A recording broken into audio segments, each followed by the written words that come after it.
Hello and welcome to WION Live Broadcast from London. I'm Ollie Barrett in central London, a stone's throw from St Paul's Cathedral, where a Thanksgiving service for the Queen has just finished. We'll take you through all the details about the Queen's Jubilee next, just after the headlines.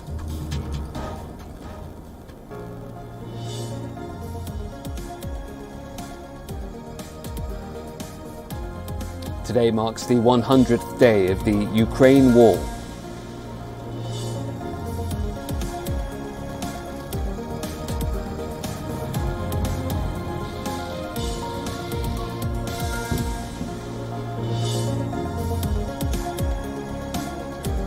US President Joe Biden makes an appeal for lawmakers to pass tougher gun control measures after a series of mass shootings.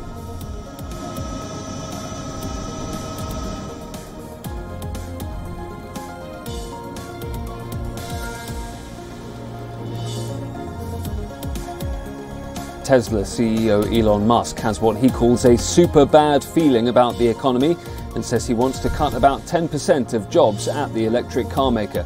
That's what the world's richest man has told executives in an email.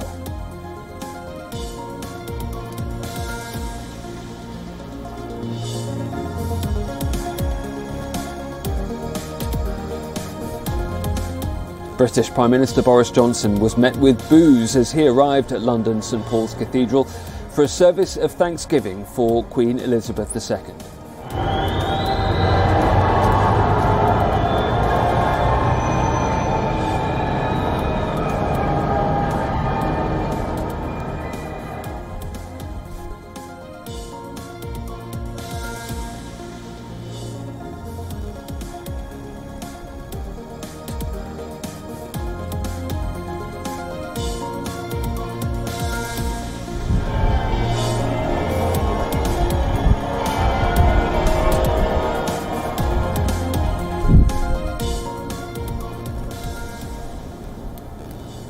Today is day 2 of the Queen's Platinum Jubilee celebrations.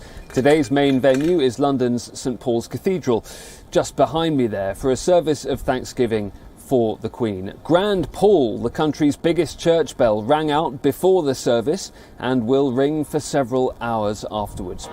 Prince Charles stood in for the Queen after she pulled out of the event due to mobility issues. The palace says the Queen concluded that she would not attend with great reluctance and said she was taking into account the journey and activity required to participate. The other senior royals, Prince Charles and Camilla, the Duke and Duchess of Cambridge, and Prince Harry and Meghan were in attendance. It's Harry and Meghan's first royal event together with the family since leaving the country 2 years ago. More than 400 key workers, charity volunteers and armed forces members were also invited as recognition for their contribution to public life. The Archbishop of York delivered the sermon after the Archbishop of Canterbury pulled out of the event due to coronavirus.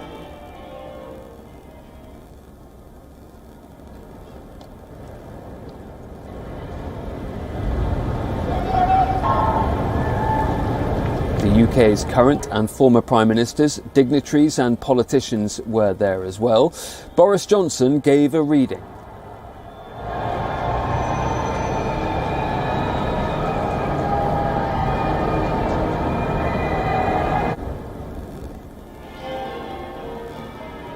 In the bidding, the Dean of St Paul's offered a thanks and praised the Queen's 70-year-long reign and for her faithful and dedicated service.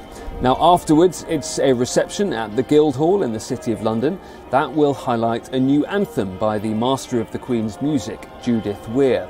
On Saturday, there's a Jubilee concert outside Buckingham Palace with performances from Alicia Keys and Diana Ross, among others. It's not clear if the Queen will attend Derby Day, the races at Epsom Downs in Surrey. Festivities will wrap up for this bank holiday weekend on Sunday with a huge pageant in the afternoon local time in London. That will feature 10,000 volunteers, dancers, musicians and members of the military.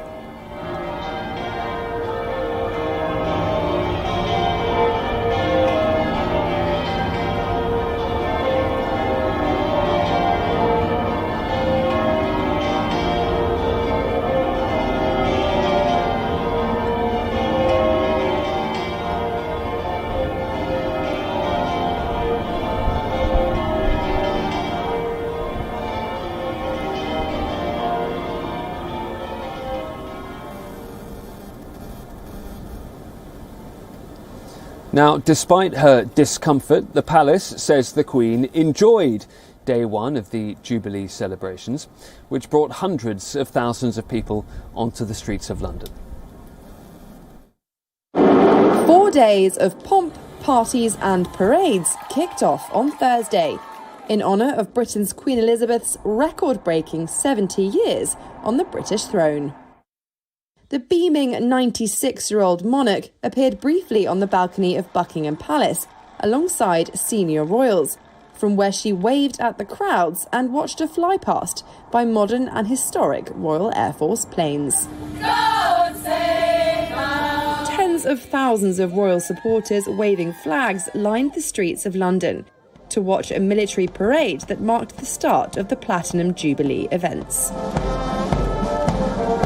Also known as the Queen's Birthday Parade, Trooping the Colour has more than 1,200 soldiers taking part, along with military bands. It has been held for more than 260 years. We've come from Manchester, Devon, Birmingham, all over. One girl from Paris, all to be together, and we arrived here just after 6 a.m. To get front row, best view. So we're here to have a good day. Well, the chance of getting another 70-year reign is, well, pretty much non-existent. Certainly in the near future. Certainly we're not going to see another one. Prince Charles and his eldest son William were spotted riding down the Mall on horseback, while the Duchess of Cambridge was seen alongside her 3 children and Camilla, Duchess of Cornwall, in a horse-drawn carriage as they left Buckingham Palace. Prince Andrew, Prince Harry and his wife Meghan were not present on the balcony. There were artillery gun salutes in London, across Britain and from Royal Navy ships at sea. In the evening, beacons will be lit across the country and the Commonwealth, with the Queen leading the lighting of the principal Platinum Jubilee beacon at her Windsor Castle home. Elizabeth has been on the throne for longer than any of her predecessors and is the 3rd longest reigning monarch ever of a sovereign state.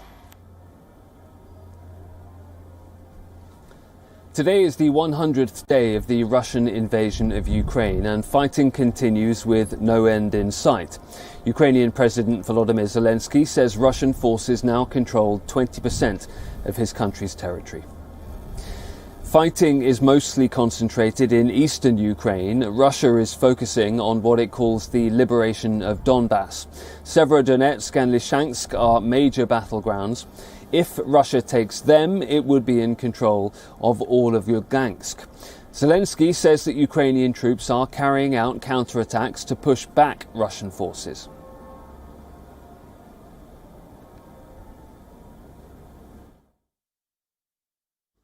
Ситуація на Донбасі за добу суттєво не змінилась. Маємо певні успіхи в боях в Сєвєродонецьку, але ще рано говорити. Там зараз найжорсткіше, як і в містах, і громадах поруч, Лисичанськ, Бахмут та інші. Багато таких міст, де йде така потужна атака Росії. Російська армія застосовує всі наявні у неї збройні можливості, взагалі не рахує людей. Особливо цинічно, що в першій лінії атак дуже часто окупанти використовують саме тих людей, яких набрали у свою армію на раніше окупованій території Донецької і Луганської областей. Російські солдати часто просто ховаються за спинами цих так званих мобілізованих. The city of Sloviansk has run out of water and electricity. Citizens have been urged to evacuate as bombing intensifies.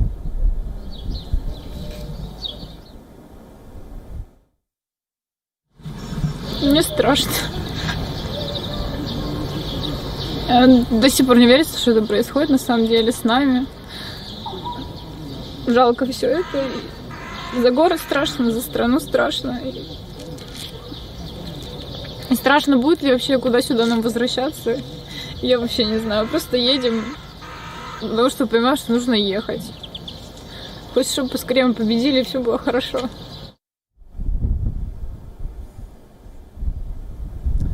Across the Atlantic, NATO chief Jens Stoltenberg held a meeting with the US president at the White House.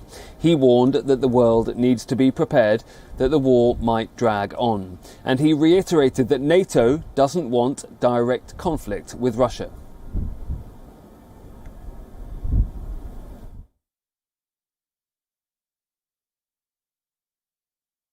Wars are by nature unpredictable, and therefore we just have to be prepared for the long haul, because what we see is that this war has now become a war of attrition, where the Ukrainians are paying a high price for defending their own country on the battlefield. Meanwhile, Ukrainians still in Ukraine hope for the war to end, but know that they might not see that day anytime soon. As I said, it's very hard emotionally, and it's very hard to focus on anything other than the war, and it's very hard to study it in these circumstances. My husband defended Kyiv, and now he's serving in the Mykolaiv region. A cousin of my husband is from Mariupol. Her children survived, but she and her husband died. In any case, this war is not eternal. The truth is behind us, which means that we will have victory. It's a matter of time. I think the war will last long enough and will not end soon. According to my prediction, it will last at least for another 6 months. And this will depend on the supply of weapons for us, on the spirit of our soldiers, and also on sanctions against Russia.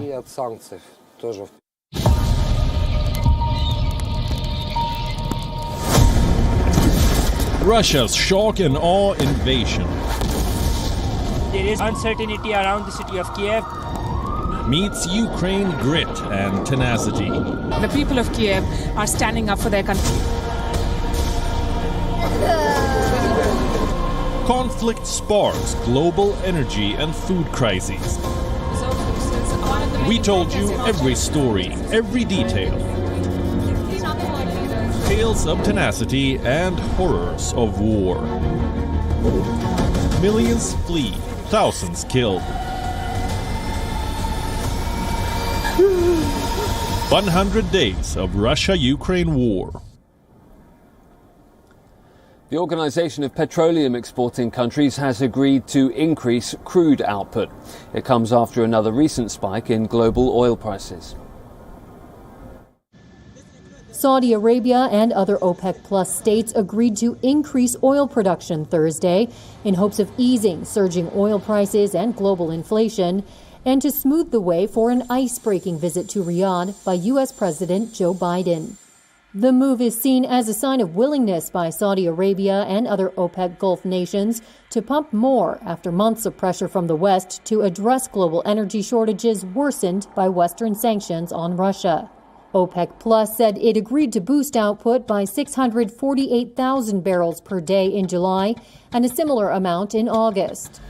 But oil rose on the news toward $117 a barrel, as analysts said the real production boost will be insignificant, as most OPEC members, aside from Saudi Arabia and the United Arab Emirates, are already pumping at capacity. Earlier this year, oil came close to an all-time peak of $147 a barrel, hit in 2008. The Organization of the Petroleum Exporting Countries and other producing nations includes Russia, whose output has fallen by about 1 million barrels per day following sanctions on Moscow over its invasion of Ukraine. The news comes ahead of a critical visit to the Middle East for President Biden. U.S. diplomats have worked for weeks organizing Biden's first trip to Riyadh after 2 years of strained relations due to disagreements over human rights, the war in Yemen, and the 2018 killing of U.S.-based Saudi journalist Jamal Khashoggi, a murder which U.S. intelligence has accused Saudi Crown Prince Mohammed bin Salman of approving, a charge the prince denies. The White House said it welcomed Thursday's decision and recognized the role of Saudi Arabia in achieving OPEC Plus consensus. Tesla chief executive Elon Musk says the company needs to cut its staff by 10%. An internal email titled "Pause all hiring worldwide" was sent to all Tesla executives on Thursday. The Tesla chief took the decision, he says, because he has what he calls a super bad feeling about the economy. Now, earlier this week, Elon Musk asked all his employees working from home to return to the office and be there at least 40 hours a week or leave the company.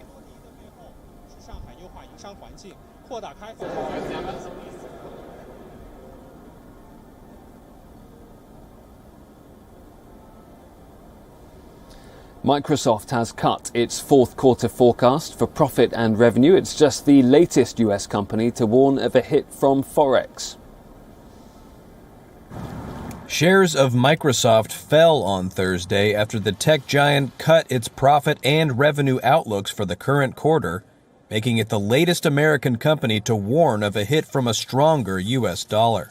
The Federal Reserve's fight against inflation and heightened geopolitical tensions have driven a 14% gain in the dollar against a basket of currencies over the last year, forcing other companies such as Coca-Cola and Procter & Gamble to temper expectations for the rest of the year.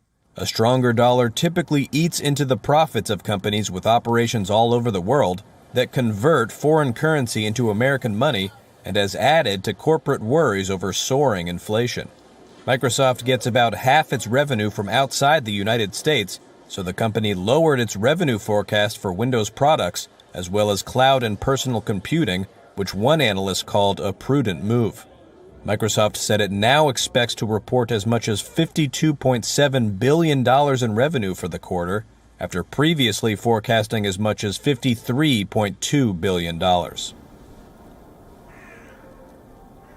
In Gaza, women have been provided with an app where they can report abuses and domestic violence, and they can do so in confidence.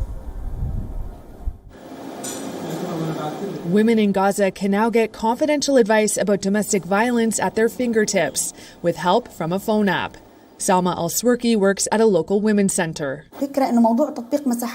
Masaha Tuna, or Our Spaces, has given space for women to secretly connect with us or send a quick message after which we can deal with the issues. Women can register without leaving their names, and if they reach out, no trace is left on their phone. The app's developer says privacy is crucial in a society where family pressures often keep domestic violence hidden. One woman who suffered abuse and asked not to be named said she knows that pressure all too well. What prevented me from using the application at first is our social norms and being afraid of speaking out on the secrets of what happens inside our homes, which is viewed as wrong because violence that we are exposed to is considered a secret and should be kept as such. But I got the courage to download the application and connect with one of the organizations who connected me with a specialist via a direct number, and I was able to get help because I wasn't able to go to them in person.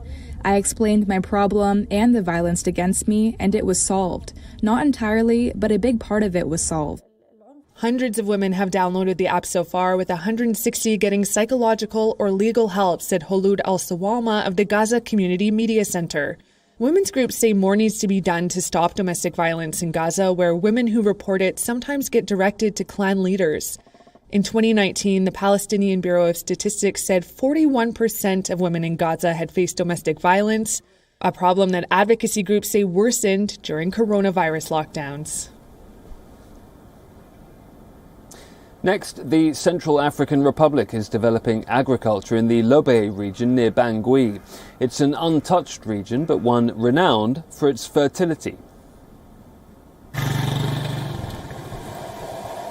A truck laden with commercial crops is a rare sight here. It's a paradox of the Central African Republic, which the UN ranks as the second least developed country in the world. Nearly half the population is in a state of food emergency, despite millions of hectares of arable land. But things could be changing thanks to some private investors like Jean-Luc Tete, who was born in Central African Republic. For the past 4 years, in the fertile region of Lobaye, this businessman has been betting on what he calls regenerative agriculture. Based on traditional techniques, it uses practically no fertilizer. He sees great agribusiness potential in a country that has faced decades of armed conflict and poor governance. We have available land, We have an exceptional climate. We have quite exceptional market conditions.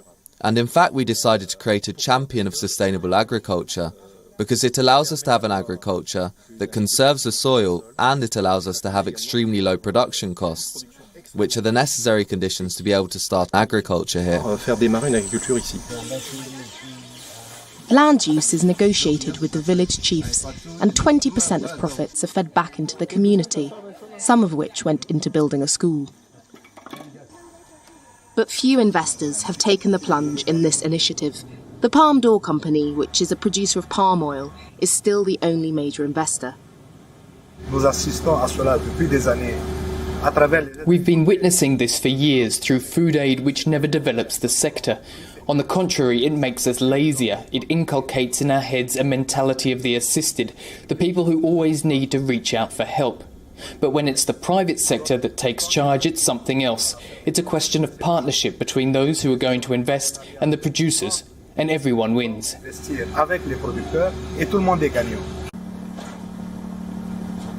This investment drive is also focusing on the manufacturing of processed products, such as palm oil soaps, to better protect the industry and its workers from fluctuations in the price of raw materials. But the cultivation of palm oil in the region has faced criticism from environmentalists, who have warned that it is a threat to biodiversity and a driver of deforestation. In a country where 2/3 of the food staple cassava is imported, developing this sector could help to stop people having to choose between eating and thriving. Ukrainian musicians are creating war anthems to express how they feel about the conflict. Artists from different genres are uniting to create music for a common cause. We'll leave you with that. Thanks very much for watching. I'm Ollie Barrett. See you next week.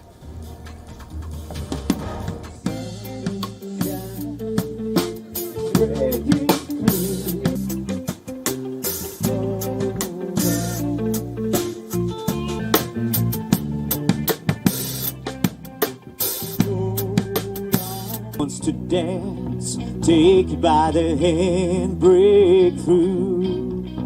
This music brings a little more of life on this area. That's our mission, to bring back the life to the affected areas and to suffering people.